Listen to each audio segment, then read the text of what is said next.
Okay dear students, next we are going to discuss our second lecture और ये इसमें हम डिस्कस करेंगे अबाउट मैकेनिज्म ऑफ फोटोसिंथेसिस का। ठीक है जी। सो मैकेनिज्म है मैकेनिज्म ऑफ, ठीक है जी, फोटोसिंथेसिस।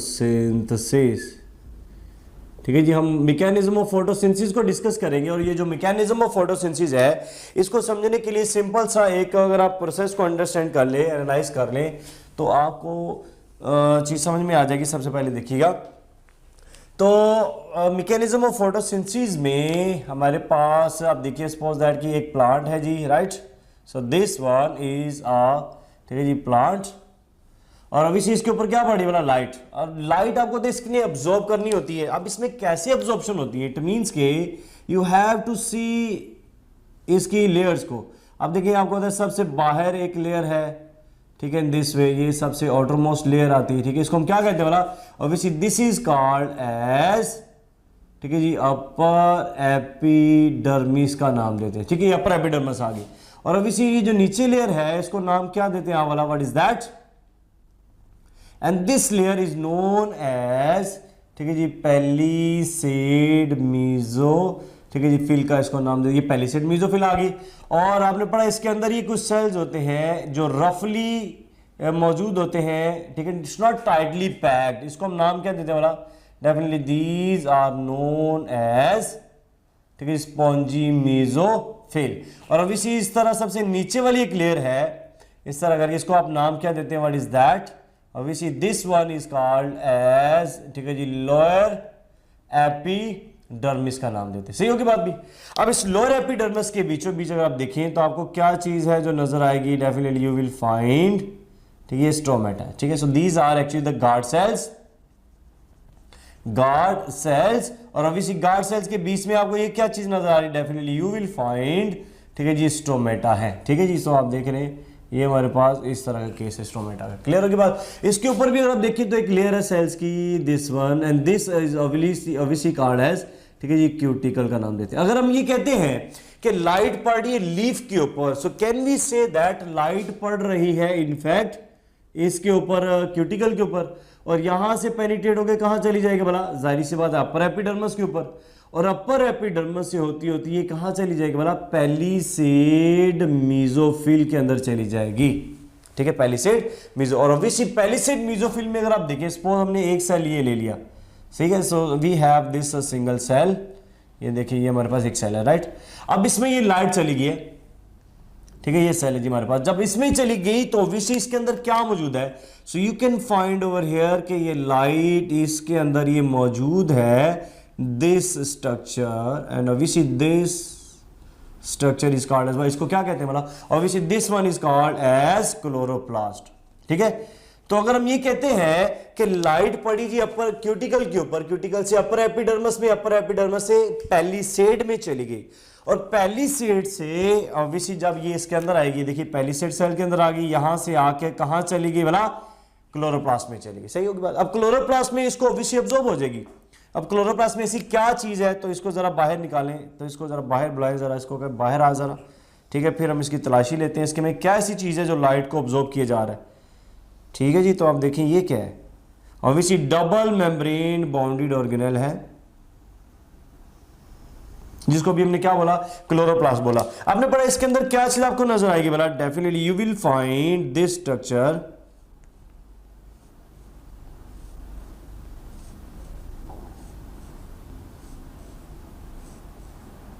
ये आपको स्ट्रक्चर नजर आ रही है। सही है, और ऑब्वियसली आपको तो इसमें से एक पार्ट को हम क्या कहते हैं बोला, this single part is called as, ठीक है, थाइलाकॉइड का इसको नाम देते हैं, ये थाइलाकॉइड है। और ऑब्वियसली पूरे का पूरा जो सेटअप है, दिस पार्ट, इसको हम नाम क्या देते हैं बोला, this one is called as, इसको याद रखिए नाम देते हैं जी ग्रेनम का।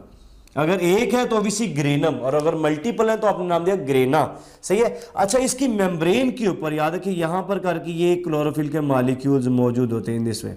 आपको याद है ना कि इसका ये हेड रीजन, ये टेल रीजन अभी आपने पढ़ा पिछले लेक्चर में, तो ये जो है ये क्या रिप्रेजेंट कर रहा है, सो this is representing what, obviously this is representing the chlorophyll. ठीक है, ये क्लोरोफिल को रिप्रेजेंट कर रहा है। सही होगी बात भी। तो जो कि थाइलाकॉइड की मेम्ब्रेन में है, तो इनफैक्ट जो लाइट आप देखिएगा इसके ऊपर आई, वो लाइट इनफैक्ट किसके ऊपर जा रही है बोला, ये क्लोरोफिल के ऊपर आ रही होती है, ये ऑब्जॉर्व करेगा और ऑब्वियसली इससे आगे दो चीजें बन जानी है, और वो दो चीजें क्या है बोला, ऑब्वियसली एक बनेगा एटीपी और एक क्या बन जाएगा बोला, NADPH। ये कहां से बन रहे हैं बोला, ऑब्वियसली ऑलरेडी एक चीज अवेलेबल है दैट इज ADP, ठीक है, ADP, और ऑब्वियसली ये क्या है हमारा NADP पॉजिटिव, सही है। दोनों चूंकि पहले से ही चीजें अवेलेबल थी, रॉ मटेरियल है ये, ठीक है, ये रॉ मटेरियल है ADP और NADPH। अब दोनों raw material with the help of this light energy, ठीक है, लाइट एनर्जी की मदद से किसमें चेंज होगा बोला, ATP और NADPH के अंदर, और ऑब्वियसली कहां पर आ रहे हैं, that comes into this liquid part and that one is known as stroma, stroma में आ जाते हैं, सही है। और ऑब्वियसली स्ट्रोमा से फिर कहां चले जाएंगे, definitely both of these will move into what, अब देखिए ये चले जाएंगे जी कैल्विन साइकिल के अंदर, सही है। So this will enter into, ठीक है जी, कैल्विन साइकिल में ये एंटर हो जाते हैं, सही होगी बात भी, कैल्विन साइकिल। और अब इसी कैल्विन साइकिल में ये दोनों चीजें यूज हो जाएंगी, और यूज होने के बाद अगेन क्या बना दी बोला, ATP से बन जाएगा जी ADP, और अब इसी NADPH से क्या बन जाएगा बोला, NADP पॉजिटिव बन जाएगा, सही है बात। तो आप देखिए इस तरह ये साइकिल जो सा ये चलता रहता है, ठीक। अच्छा, इतने से अगर आप पार्ट को विजिबल करें तो आपको आइडिया है कि ये जो पार्ट है दिस वन, इसको हम क्या कहते हैं, this is called as light reactions, ठीक है जी, लाइट रिएक्शंस का नाम देते हैं इसको, या आप इसको क्या कह सकते हैं बोला, obviously this is also called as light, ठीक है जी, डिपेंडेंट रिएक्शंस का नाम देते हैं आप इसको बोला, ठीक है, लाइट डिपेंडेंट रिएक्शंस भी कह सकते हैं, ठीक है, क्योंकि इसमें डायरेक्टली क्या चीज इन्वॉल्व हो रही है बोला, ऑब्वियसली लाइट इन्वॉल्व हो रही होती है, सही है। अच्छा, ये जो पार्ट है you can see over here this part, इस पार्ट को हम नाम देते हैं जी डार्क रिएक्शन का, right. So this is called as dark reaction, या हम इसको क्या कहते हैं बोला, we can also call it as light independent reaction, ठीक है जी, light independent reactions, light independent reactions, या हम इसको क्या कह सकते हैं बोला, या हम इसको कह सकते हैं, we can also call it as, ठीक है जी, कैल्विन साइकिल, ठीक है जी, या आपको आइडिया इसको हम क्या कह सकते हैं बोला, C3, ठीक है जी, पाथवे का नाम दिया जाता है, सही है। सो ये हमारे पास सारे के सारे इसका दो पार्ट्स आए थे, ठीक है। तो अभी हम जो बात करने वाले हैं वो किसकी बात करने वाला, लाइट रिएक्शंस की, ठीक है। So let's talk about the, ठीक है जी, लाइट रिएक्शंस, या ऑब्वियसली लाइट डिपेंडेंट रिएक्शंस की बात करते हैं, सही है। और आपको आइडिया है कि जो लाइट रिएक्शंस है इसमें हमारे पास क्या चीज़ है वाला, इसमें हमारे पास आपने पढ़ा इस तरह करके, ये है जी फोटो सिस्टम,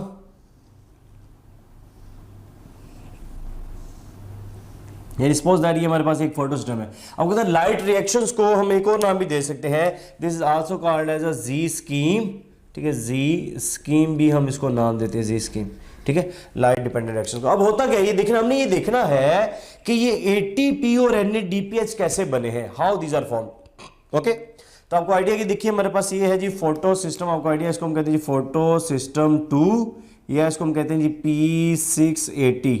फोटो सिस्टम 2 आपको आइडिया है कि ये डिस्कवरी के अकॉर्डिंगली है, ये बाद में डिस्कवर हुआ था, तो इसलिए हम इसको फोटो सिस्टम 2 का नाम दिया जाए। चूंकि लाइट की वेवलेंथ 680 अब्जॉर्ब करता है, इसलिए हम इसको P680, and this P is forward, याद रखिए जो P है is for pigment, P for, ठीक है, पिगमेंट को रिप्रेजेंट किया जा रहा है, सही है। अच्छा, जब इसके ऊपर लाइट पड़ती है तो आपको आइडिया है कि ये देखिए लाइट पड़ी, और लाइट पड़ने से आपको आइडिया कि यहां से ना 2 इलेक्ट्रॉन जनरेट होते हैं, सही है, 2 इलेक्ट्रॉन, और आपने 2 इलेक्ट्रॉन किधर चले जाते हैं, मतलब obviously they will move towards high energy level, और हाई एनर्जी लेवल के ऊपर क्या चीज है जो पड़ी हुई है, बोला ऑब्वियसली जी उसको हम कहते हैं प्राइमरी इलेक्ट्रॉन एक्सेप्टर, ठीक है जी। सो दिस इज, ठीक है जी, प्राइमरी इलेक्ट्रॉन, ठीक है जी, एक्सेप्टर पड़े हुए हैं, सही है, प्राइमरी इलेक्ट्रॉन एक्सेप्टर। तो आप देखिए ये हमारे पास है जी प्राइमरी इलेक्ट्रॉन एक्सेप्टर, सही। इसको हम प्राइमरी इलेक्ट्रॉन एक्सेप्टर PEAB लिख सकते हैं, राइट, प्राइमरी इलेक्ट्रॉन एक्सेप्टर। तो ऑब्वियसली इलेक्ट्रॉन यहां से मूव करके ऊपर चले गए यहां से, ठीक है, ऑब्वियसली ये इधर आ गए। जैसे आप केमिस्ट्री में नॉर्मली पढ़ते हैं, सपोज करें आपके पास इस तरह करके एक शेल है, इस शेल के अंदर अगर सपोज कीजिएगा एक इलेक्ट्रॉन है, तो जब आप इसको क्या देंगे भला, जब आप इसको एनर्जी देंगे तो आपको आइडिया ये कहां चले जाते हैं भला, that will move toward the high energy level, सही है। तो हाई एनर्जी लेवल के ऊपर ये मूव करके चले जाते हैं, ठीक।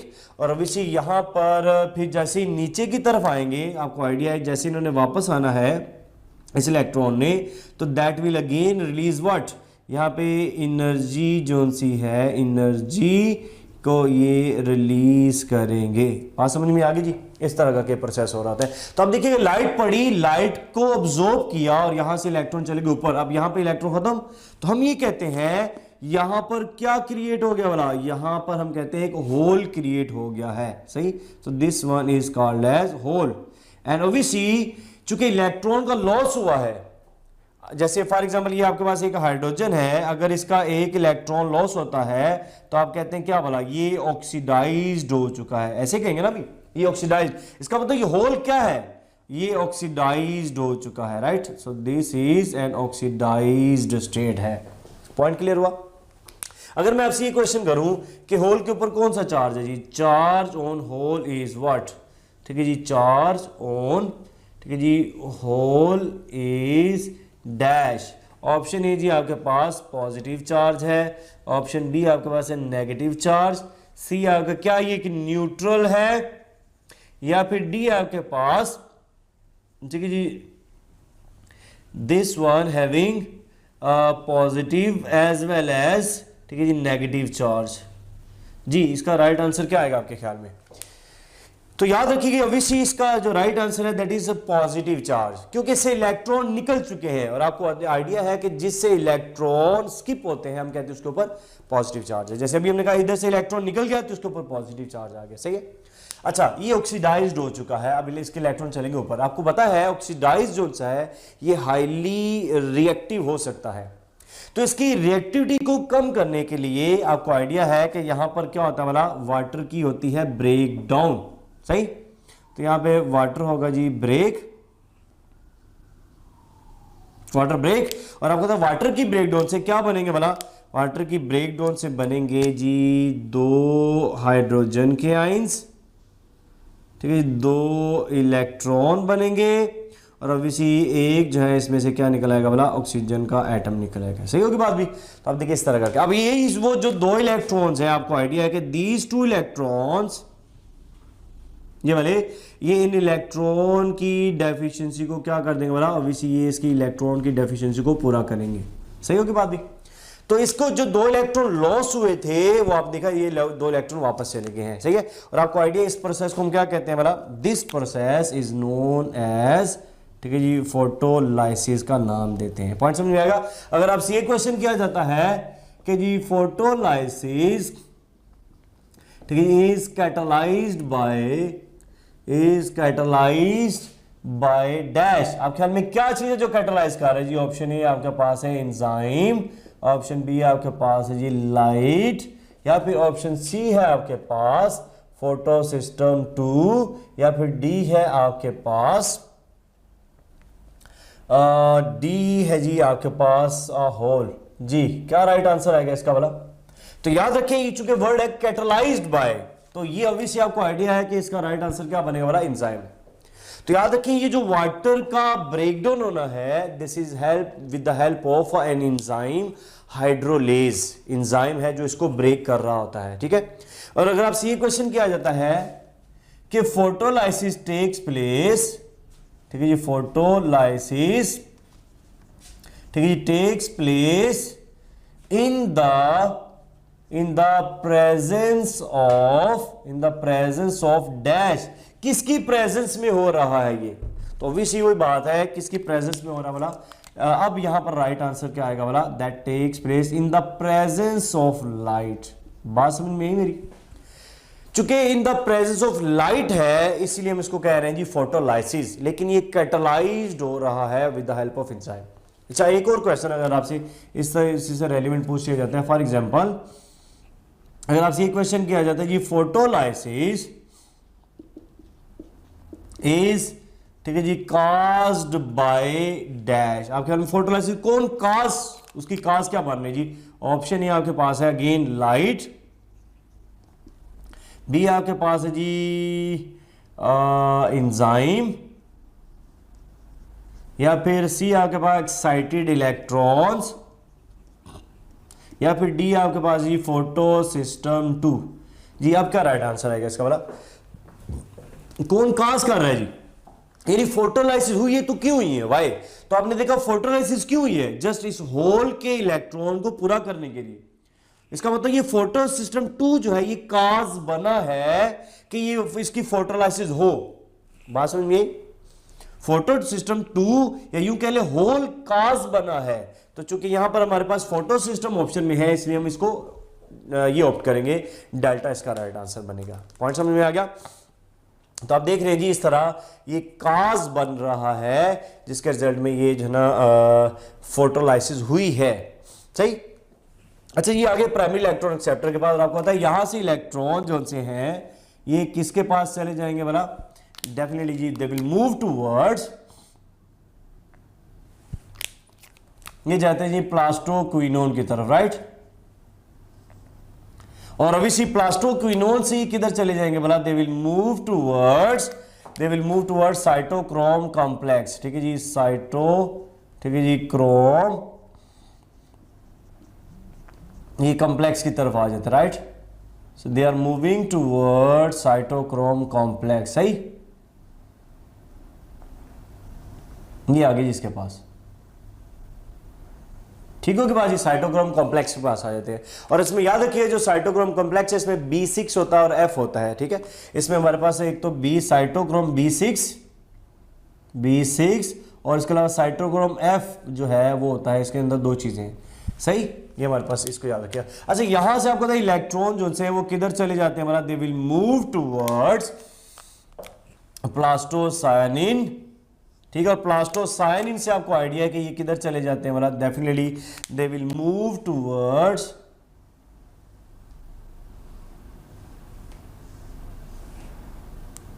ये आगे जिसके पास। सही है। और अभी ये हमारे पास क्या आ रहा है? दिस इज फोटो सिस्टम 1 आ रहा होता है जिसको आप P700 भी कहते हैं। सही होगी बात भी। अच्छा गौर कीजिएगा अगर मैं आपसे ये क्वेश्चन करूं कि which photo system is present at lower energy level, तो गौर कीजिएगा ये इसको कंपेयर करें तो आपको नजर में आएगा इस तरह करके, you can see over here कि ये थोड़ा सा कम एनर्जी लेवल के ऊपर है, ये थोड़ा सा ज्यादा एनर्जी लेवल के ऊपर है। सही है। तो यहां पर ये जो सा है याद रखिएगा this is at high energy level, this is at low energy level. अच्छा यहां पर आपने देखा कि इलेक्ट्रॉन आए जी इसके पास, ठीक है, और अभी इलेक्ट्रॉन आ रहे हैं इसके पास। सही। अभी मैंने आपसे कहा था जैसे ही इलेक्ट्रॉन हाई एनर्जी लेवल से लो एनर्जी लेवल की तरफ आते हैं तो क्या रिलीज कर रहे हैं बोला? एनर्जी रिलीज करेंगे। अंडरस्टैंड। और ये देखिएगा ये इलेक्ट्रॉन नीचे की तरफ आ रहे होते हैं, इसका मतलब ये एनर्जी रिलीज कर रहे हैं। और यहां पर आप देखिएगा क्या बन जाएगा बोला? ऑलरेडी गौर कीजिएगा क्या अवेलेबल है? ADP अवेलेबल है।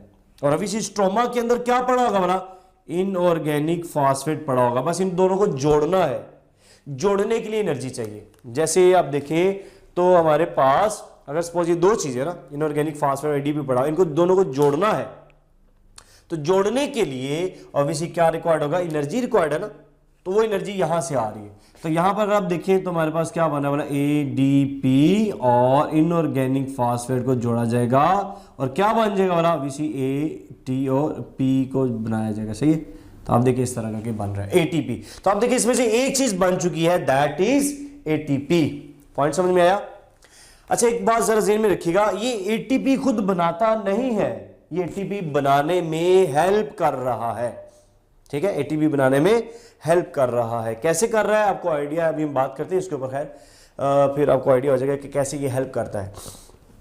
अच्छा जी अगर आपसे ये क्वेश्चन किया जाए which one is a copper containing protein, तो आपको आइडिया है जो प्लास्टोक्विनोन है this one is a copper containing protein, right. So इसके अंदर कॉपर होती है। ये भी इंपॉर्टेंट MCQ जो कॉपर कंटेनिंग प्रोटीन है plastocyanin, C for plastocyanin, C for copper, आप याद रख लीजिएगा। सही है।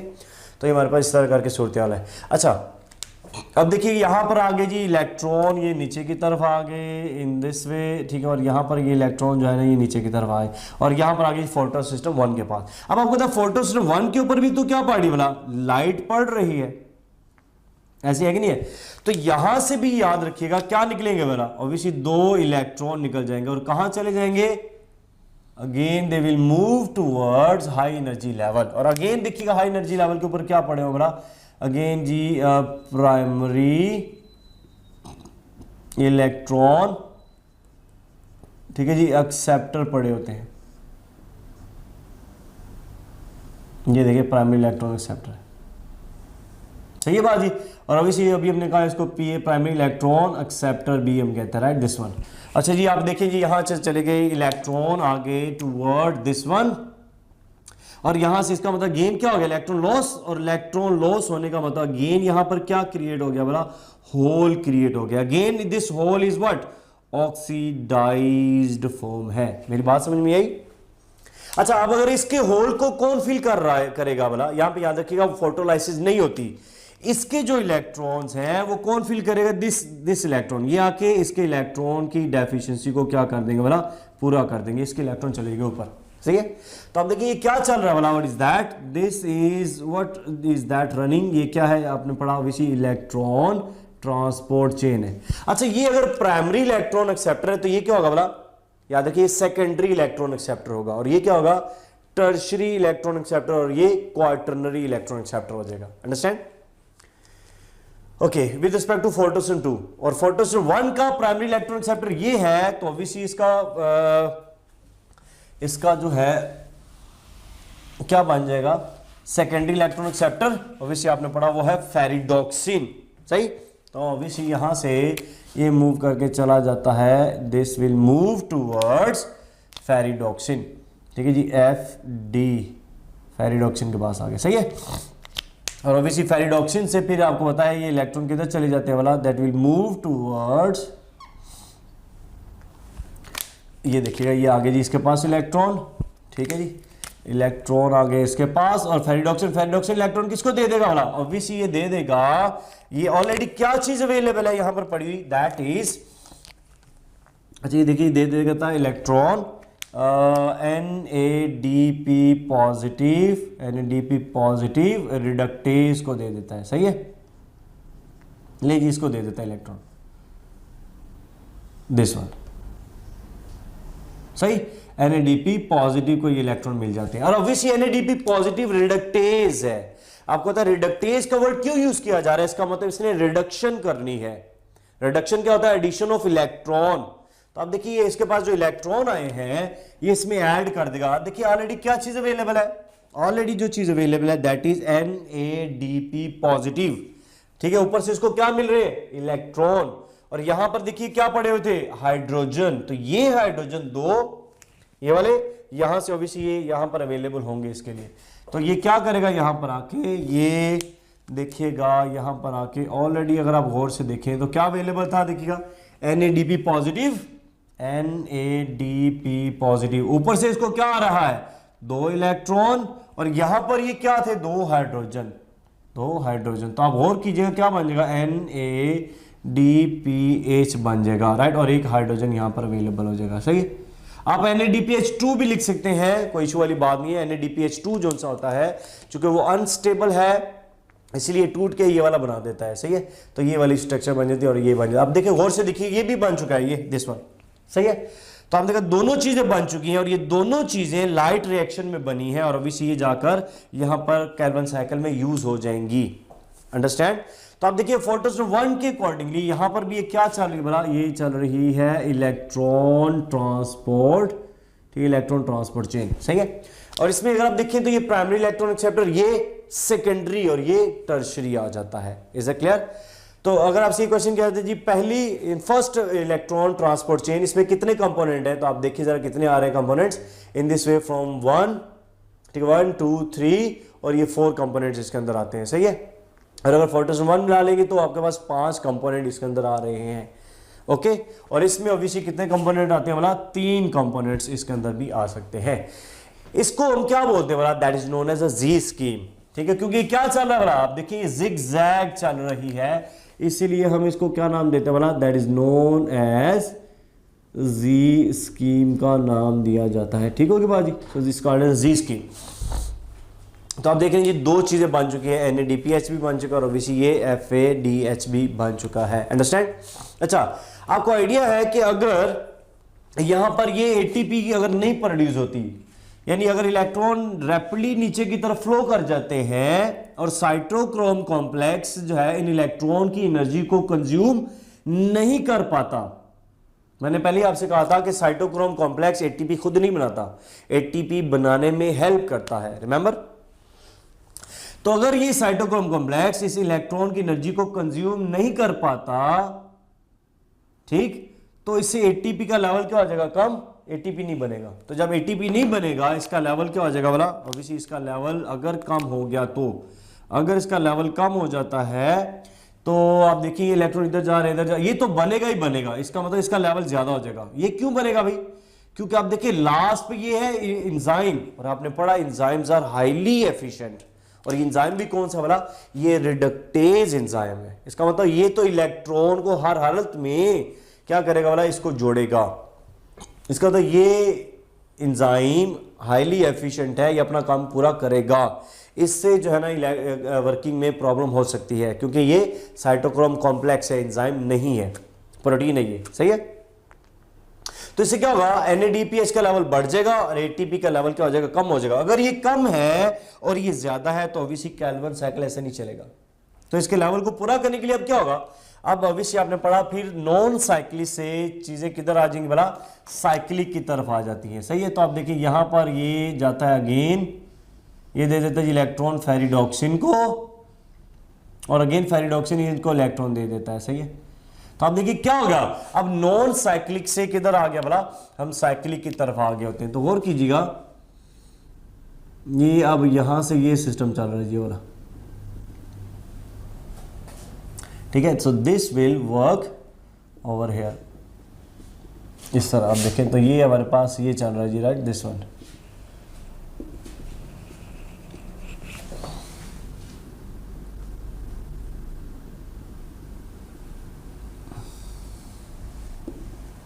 ठीक है। तो आप देखें ये हमारे पास क्या चल रहा है, तो इसको हम नाम क्या देंगे वाला, साइक्लिक, ठीक है, फोटोफॉस्फोराइलेशन, ठीक है, फोटोफॉस्फो, ठीक है जी, राइलेशन हम इसको नाम देंगे, सही है।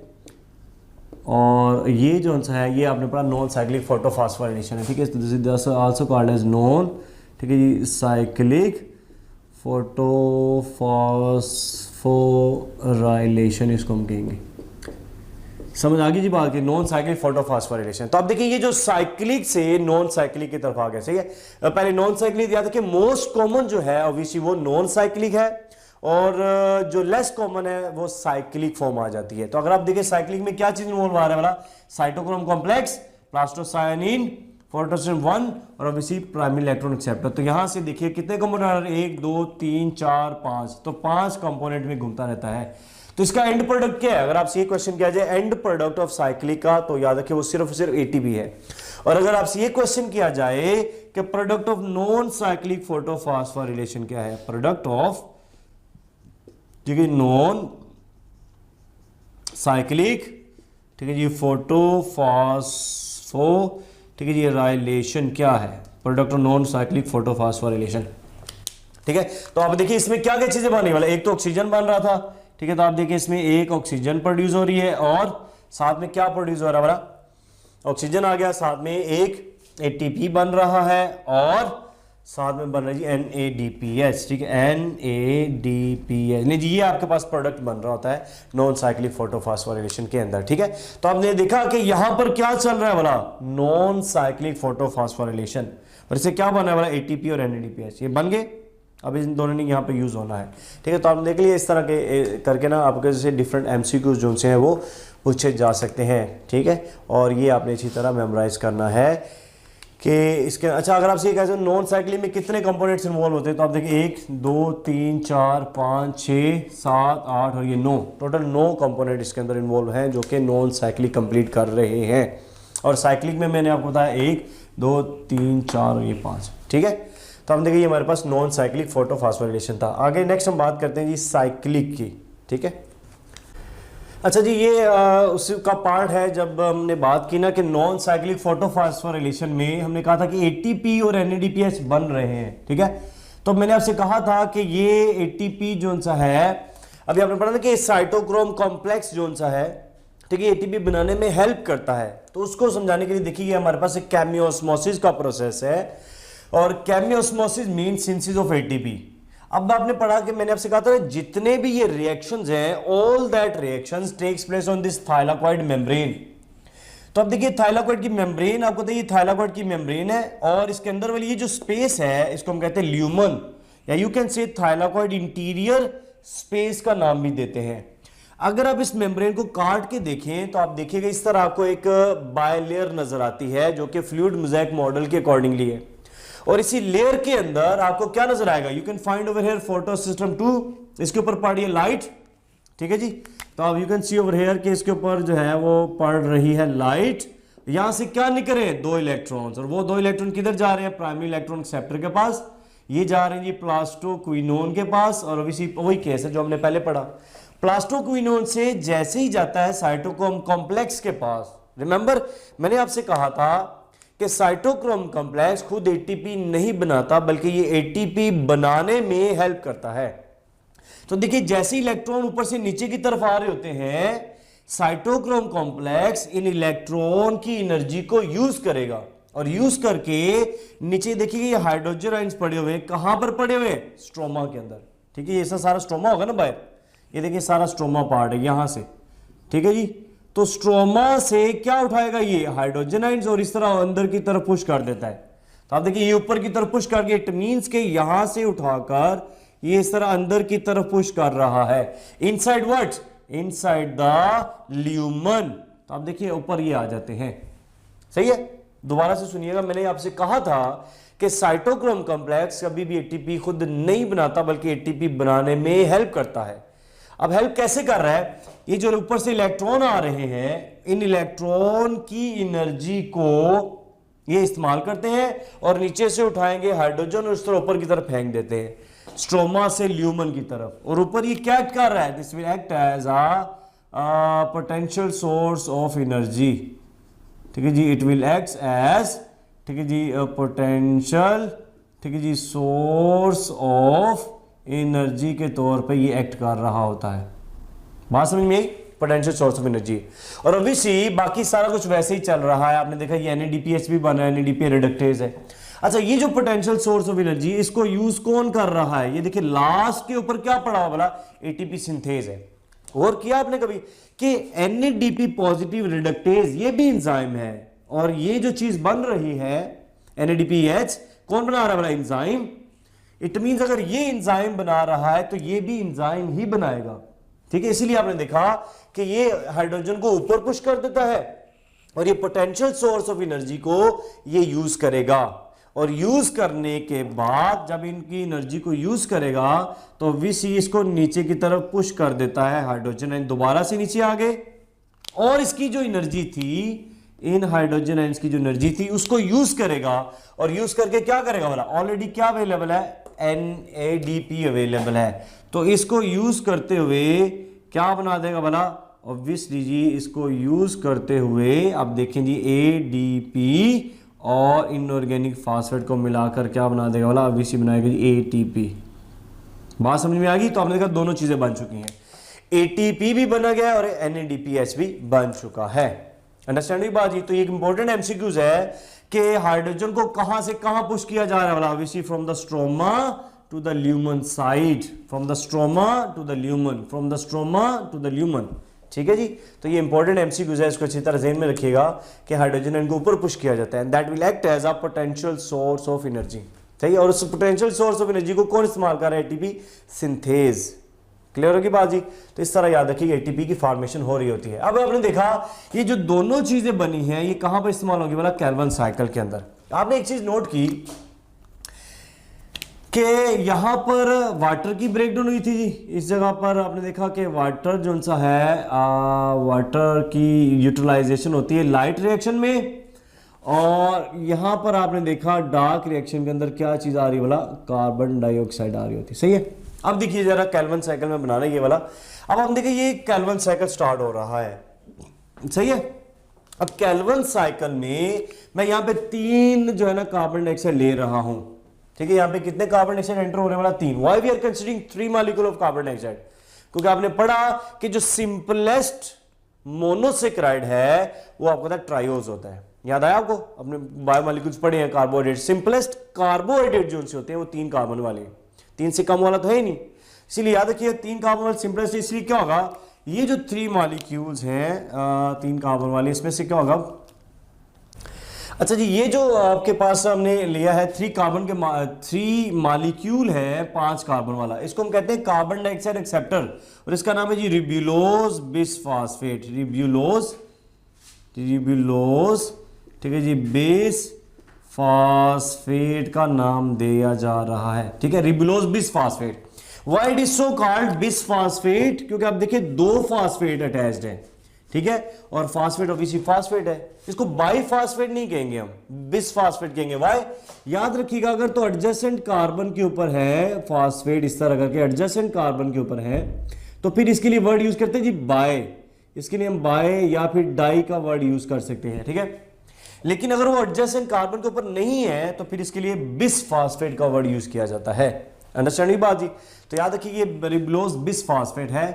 5 कार्बन, आप देखिए 5 कार्बन का मॉलिक्यूल है, लेकिन मॉलिक्यूल कितने? 1, 2 और ये 3 मॉलिक्यूल है। तो 3 मॉलिक्यूल है 5 कार्बन वाले, and this a carbon dioxide acceptor. तो याद रखिए एक कार्बन डाइऑक्साइड जो है वो इसमें ऐड हो जाती है, एक कार्बन डाइऑक्साइड जो है वो इसमें ऐड हो जाती है, और ऑब्वियसली एक कार्बन डाइऑक्साइड जो इसमें ऐड हो जाती है, सही है। तो इसमें 1 बाय 1 ऐड हो चली जाती है। तो कितने मॉलिक्यूल बन गए? अब देखिए एक कार्बन डाइऑक्साइड मजीद ऐड होगी है, पहले 5 थी, अब कितनी कार्बन होगी बना?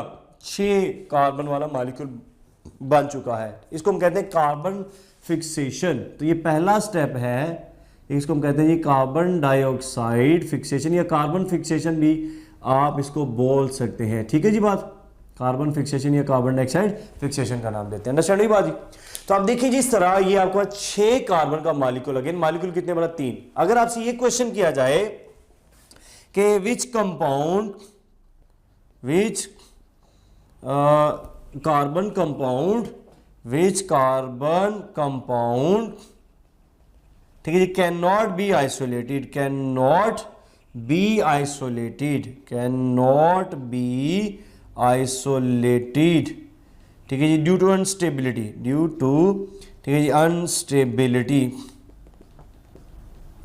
हाँ जी, ऑप्शन ए है आपके पास 5 कार्बन का मॉलिक्यूल है जी, ऑप्शन बी आपका 6 कार्बन वाला है, या फिर ऑप्शन सी आपका 3 कार्बन वाला है, या फिर डी आपके पास जी 4 कार्बन वाला है। जी क्या राइट आंसर आएगा इसका वाला? यस एग्जैक्टली, इसका राइट आंसर 6 कार्बन कंपाउंड। याद रखिएगा ये जो 6 कार्बन वाली चीज बनी है इसको हम आइसोलेट नहीं कर सकते, बिकॉज ये हाईली अनस्टेबल होता है, जैसे ही बनता है फौरी टूट जाता है। इसीलिए इसका कोई ऐसा खास नाम भी नहीं है।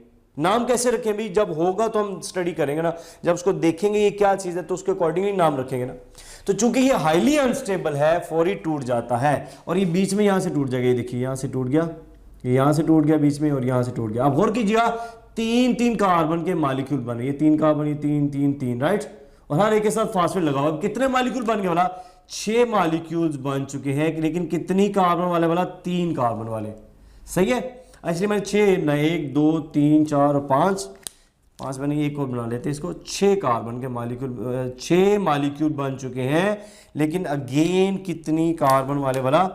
ठीक है, एग्जैक्टली 3 कार्बन वाले हैं, सही है बात जी। इस तरह आप देख रहे हैं हमारे पास केस है, राइट। सो अगेन देखिए 6 मॉलिक्यूल्स बन चुके हैं, कितनी कार्बन वाले? 3। इसको हम कहते हैं 3-फॉस्फोग्लिसरेट, ठीक है। सो ये मॉलिक्यूल जो सा है दिस इज कॉल्ड एज 3, ठीक है जी, फॉस्फोग्लिसरेट का नाम दिया जाता है। अंडरस्टैंड हुई बात जी? 3-फॉस्फोग्लिसरेट। मॉलिक्यूल कितने हैं? 6। कितनी कार्बन वाले हैं वाला? 3 कार्बन वाले। आप देखें 1 2 3 1 2 3 1 2 3, ये सर, ठीक है। तो 6 मॉलिक्यूल है, 3 कार्बन वाले। नाम क्या दिया जा रहा है? 3। Why it is called three phosphoglycerate? क्योंकि आप देखिए तीसरी कार्बन पे फॉस्फेट अटैच है। Is that clear? अच्छा, अब यहां पे देखिएगा ये जो कितने एटीपी बने, ये एटीपी जो बना अब इसमें यूज हो जाएगा। तो देखिए हमारे पास कितने मॉलिक्यूल है बना? 6। तो याद रखिए यहां पे 6 ही एटीपी यूज हो जाएंगे, ठीक है, 6 ATP यूज हो जाएंगे, 6 क्या बन जाएगा बोला ADP, और 6 ही आपके पास इनऑर्गेनिक फास्फेट बन जाएंगे। अब ये जो 6 इनऑर्गेनिक फास्फेट आए हैं, दिस वन, ये जो आए हैं ये ऑब्वियसली यहां पर आके अटैच हो जाएंगे, राइट, इसके साथ। अभी आप देखिए कार्बन नंबर 1 खाली पड़ी हुई है, तो यहां पर एक एक फास्फेट आके अटैच हो जाता है, राइट, इस तरह के 6 आके आप देखिएगा फास्फेट अटैच हो गए, सही है। तो 6 फास्फेट जब अटैच हो जाएंगे, इसको हम क्या कहेंगे अब, now this is called as one three bisphosphoglycerate, ठीक है जी, 1, ठीक है जी, 3, ठीक है जी, बिसफॉस्फो, ठीक है जी, ग्लिसरेट का इसको हम नाम देते हैं one three bisphosphoglycerate. Is that clear? Why it is called as 1,3? अब इसमें भी देखिए वर्ड आ रहा है बिस, हमने बाई का वर्ड यूज नहीं किया। Why it is called as bis? क्योंकि ऑब्वियसली एक कार्बन नंबर 1 के ऊपर है और एक कार्बन नंबर 3 के ऊपर है। अगेन ये एडजेसेंट कार्बन नहीं है, सही है। तो आप देखिए इस तरह हमारे पास 1,3-बिसफॉस्फोग्लिसरेट बन चुका है। अगेन इसके कितने मॉलिक्यूल है बड़ा? ऑब्वियसली जी 6 मॉलिक्यूल ही हैं, लेकिन कितनी कार्बन वाले? 3 कार्बन वाले। अभी क्या यूज हुआ है बड़ा? ATP यूज हुआ है। अभी क्या यूज होना बाकी है? NADPH। अगेन देखिएगा हमारे पास कितने मॉलिक्यूल है बड़ा? 6। तो यहाँ पे NADPH भी कितने यूज हो जाएंगे बड़ा? ऑब्वियसली 6 ही यूज हो जाएंगे। तो 6 NADPH यूज हो जाएंगे। 6 क्या बन जाएगा बड़ा? NADP, ठीक है, पॉजिटिव, और 6 ही आपके पास क्या बन गए? हाइड्रोजन कैंड। अब देखिए ये हाइड्रोजन बने हैं, इसलिए हम कहते हैं ये रिड्यूसिंग पावर है। ये याद आया आपको? NADPH जो सा होता है, NADPH, ये क्या बोला? This is obviously a reducing power है, ठीक है। आपने क्यों? क्योंकि इसके पास हाइड्रोजन है, ये हाइड्रोजन दे सकता है, और आपको पता है जब हाइड्रोजन देगा वो रिड्यूसिंग एजेंट होगा। जिसको हाइड्रोजन मिलेगा उसकी हुई है रिडक्शन, ऐसी है ना। तो इसलिए हमारे पास ये जो फेज है इसको हम क्या कहते हैं वाला? इसको हम कहते हैं reduction phase, right. So this is a reduction phase हमारे पास, and this is the second phase. ये हमारे पास सेकंड फेज है, और ऑब्वियसली ये हमारे पास फर्स्ट फेज आ गया। ओके बात भी। तो आप देखिए इस तरह करके सूरत चल रही होती है। अच्छा, ये जो 6 यूज हुए हैं NADH, रिडक्शन हो जाएगी, इसके रिजल्ट में क्या बनेंगे? तो याद रखिए इसके रिजल्ट में बनेंगे G3P, 6 मॉलिक्यूल इसके। आपने पढ़ा G3 ग्लिसरल्डिहाइड 3 फॉस्फेट है, आपको याद होना चाहिए, चैप्टर नंबर 2 में आपने पढ़ा था कार्बोहाइड्रेट्स के अंदर, रिमेंबर।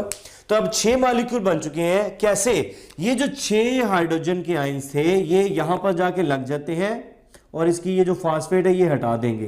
तो जैसे ही एडिशन ऑफ हाइड्रोजन होगा तो क्या बन गया हमारा? ग्लिसरल्डिहाइड 3 फॉस्फेट, ठीक है। अब तीसरी कार्बन पे फॉस्फेट अभी भी अटैच है, लेकिन पहली वाली हट गई है, उसकी जगह 6 आके क्या लग गया वाला? हाइड्रोजन, सही है। और क्या बन गया? Glyceraldehyde 3 phosphate.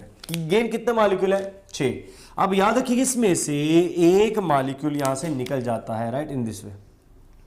ये 3 कार्बन वाला मॉलिक्यूल चूंकि निकला है, इसको हम नाम क्या देते वाला? ट्रायोज। इसीलिए हमने कहा कि हमने 3 कार्बन डाइऑक्साइड कंसीडर किए हैं। बात समझ में आई? क्यों हमने किए थे बोला? हमने 3 कार्बन डाइऑक्साइड क्यों कंसीडर किए? क्योंकि सबसे सिंपलेस्ट जो बन रहा है वो 3 कार्बन का ही कंपाउंड है। Is that clear? अब इसमें से अगर एक मॉलिक्यूल निकल गया है, पीछे कितने रह गए बोला? ऑब्वियसली पीछे रह गए आपके पास 5, ठीक है जी। और भी कितने कार्बन वाले बोला? 3 कार्बन वाले, सही है, ठीक हो गया जी। अब यहां पर ऑब्वियसली फिर से क्या होगा कि ये देखिएगा अगेन इसकी अब कन्वर्जन होनी है, और कन्वर्जन होने में आप देखिएगा अगेन हमने इसको दोबारा रीजनरेट करना है, ये ठीक है। तो जब ये दोबारा रीजनरेट होगा, इस प्रोसेस को हम नाम क्या देंगे? This is called as regeneration of, हमारे पास ये तीसरा स्टेप है जी, right. This is called as a regeneration of ribulose bisphosphate, ठीक है। इसकी रिबुलोज बिसफॉस्फेट की रीजनरेशन हुई है। और आपको पता है यहां पर भी कितने ATP यूज हो जाएंगे बोला? लास्ट स्टेप के ऊपर भी आप देखें तो कितने ATP यूज हो रहे हैं बोला? यहाँ पे लास्ट स्टेप में भी 6 इधर यूज हुए, तो 3 ATP मजीद यूज हो जाएंगे, राइट। और 3 क्या बन जाएगा बोला? ADP और इनऑर्गेनिक फास्फेट, सही है। तो आप देखिए इस तरह करके सूरत चल रही होती है। इसको सारे को हम नाम क्या दे रहे हैं बोला? This is called as a Calvin cycle. अच्छा, यहाँ पे एक और चीज भी है। यहाँ पे आपने देखा इसको कैटालाइज कौन करता है बोला? Rubisco. The most abundant protein कौन सी है बोला? रुबिस्को है, सही है। अच्छा, इस सारे साइकिल को हमने नाम क्या दिया बोला? This is called as Calvin cycle, और you can say this is called as C3, ठीक है जी, पाथवे, या अभी अपने इसको नाम दिया जी डार्क रिएक्शन का, ठीक है, डार्क रिएक्शन का, या भी हमने इसको काफ़ी नाम दिया था, ठीक है, लाइट इंडिपेंडेंट रिएक्शन भी का नाम दिया था। Is that clear? तो आप देखिए जी 3 कार्बन का मॉलिक्यूल यहाँ से निकल आया है और बाकी वैसे के वैसे सारा प्रोसेस हो रहा है। अगर आपसे ये क्वेश्चन किया जाए, ठीक है जी, for the synthesis of glucose, ठीक है जी, ठीक है जी, synthesis of glucose, for the synthesis of glucose dash ATPs and, ठीक है जी, डैश NADPH, ठीक है, आर यूज्ड। हाँ जी, क्या इसका राइट आंसर है? कितने एटीपी यूज हो रहे हैं जी for the synthesis of glucose के लिए? ऑप्शन है आपके पास 9 and 6, ऑप्शन बी आपके पास जी 12 and 9, या फिर ऑप्शन सी आपके पास जी 18 and 9, या फिर डी है आपके पास, ओके जी 18 and 12। जी क्या इसका राइट आंसर रहेगा? अब गौर कीजिएगा जरा, हमने क्या बनाया वाला? 3 कार्बन का मॉलिक्यूल बनाया है, तो 3 के बनाने में आपके पास कितने एटीपी लग रहे हैं वाला? गौर कीजिएगा, 6 एटीपी इधर लगे, ठीक है, और 3 एटीपी यहां पर लगे, कितने हो गए टोटल? 9। इसका मतलब 3 कार्बन का मॉलिक्यूल बनाने के लिए 9 एटीपी रिक्वायर्ड है, और NADH कितने रिक्वायर्ड है वाला? 6। तो यहां पर क्या पूछा गया वाला? For the synthesis of a glucose, और ऑब्वियसली ग्लूकोज में कितनी कार्बन है? 6 कार्बन है, ऐसे है ना। तो 6 कार्बन का मॉलिक्यूल बनाने के लिए इसका मतलब 2 साइकिल चलेंगे। तो 3 कार्बन के लिए हमने कहा था 9 एटीपी, ठीक है, तो 6 के लिए कितना हो जाएगा इसका डबल, तो 9 एटीपी की कितने जगह? 18 एटीपी, और ऑब्वियसली अगर 6 एटीपी NADPH यूज हो रहे हैं तो ग्लूकोज के लिए कितने होंगे बोला? 12 हो जाएंगे। तो आप देखें 12 इसके अंदर है, ठीक है। और अगर आपसे ये क्वेश्चन किया जाए कि NADPH किस फेज में यूज हो रहा है, तो गौर कीजिए किस फेज में यूज हो रहा है बोला? रिडक्शन फेज के अंदर। और अगर आपसे ये क्वेश्चन किया जाए कि ट्रायोज किस फेज में से बाहर निकल रहा है, तो क्या बोलेंगे? ऑब्वियसली रिडक्टेज फेज के अंदर से बाहर निकल रहा होता है, सही है। Point clear? ओके, 6 एटीपी किस फेज में आप देखें जी इसके अंदर ब्रेक हो रही है, यूज हो रहे हैं, तो आप देखिए कार्बन फिक्सेशन का फेज चल रहा है सारा, ठीक है। इसके बाद ये रिडक्शन फेज है। तो पहले 6 एटीपी आपके कार्बन फिक्सेशन वाले फेज में यूज हो रहे हैं, इज दैट क्लियर? और अगले 3 एटीपी आपके रिडक्शन फेज में यूज हो रहे हैं। इस तरह फिर बाद में क्या आ जाने वाला? वो तो obviously regeneration of ribulose bisphosphate आ जाता है, इज दैट ओके? तो इस तरह याद रखिएगा, ये हमारे पास जो है ना इसके अंदर दिस इज कैल्विन साइकिल है, ठीक है। अच्छा जी, अगर आपसे क्वेश्चन क्या आता है कि रॉ मटेरियल ऑफ ठीक है C3 पाथवे इज, आप ख्याल में रॉ मटेरियल इसमें क्या है? तो ऑब्वियसली यहाँ पे जो याद रखिए रॉ मटेरियल है, ऑप्शन ए आपके पास कार्बन डाइऑक्साइड, ऑप्शन बी आपका रिबुलोज बिसफॉस्फेट, या फिर सी ऑप्शन है आपके पास ग्लिसरल्डिहाइड 3-फॉस्फेट, या फिर डी ऑप्शन है आपके पास 3-फॉस्फोग्लिसरेट। जी क्या इसका राइट आंसर आएगा? तो एग्जैक्टली जी राइट आंसर है carbon dioxide. So this is the raw material. आपने देखा कार्बन डाइऑक्साइड यहाँ पर एंटर हो रहा है, सो ये है जी रॉ मटेरियल का नाम दिया जाता है, सही। अच्छा, एक और चीज़ भी आपने पढ़ी होगी कि ये जो G3P है this is common in both photosynthesis and respiration. ये भी आपने फोटोसिंथेसिस पढ़े हो ना, तो अब आप जब रेस्पिरेशन पढ़ेंगे उसमें भी आपको ये चीज़ नज़र आएगी। क्लियर है जी बात? चले, ये था हमारे पास अच्छा जी, अच्छा नहीं, एक और क्वेश्चन अभी कर लेते हैं। इसमें आपको अगर आइडिया दिया जाए जी, maximum yield of photosynthesis is determined by, ठीक है। तो आप देखा ये कहाँ पर हो रहा है वाला?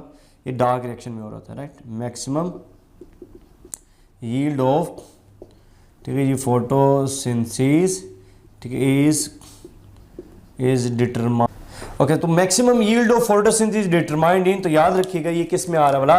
ऑब्वियसली डार्क रिएक्शन में आ रहा होता है, ठीक है। डार्क रिएक्शन की हम बात करते हैं, ओके। चलिए जी, ये था हमारे पास कैल्विन साइकिल, और ये है लाइट रिएक्शन, यानी light dependent reactions, and this is light independent reactions, ठीक है जी। उम्मीद करता हूँ अगेन आपको ये सारे पॉइंट्स क्लियर हो गए होंगे, बट स्टिल कोई भी अगेन प्रॉब्लम होगी तो आप डिस्कस कर सकते हैं जी ऑन आवर व्हाट्सएप ग्रुप्स, ठीक है जी। चलिए, बहुत शुक्रिया जी, थैंक यू सो मच, अल्लाह हाफिज़।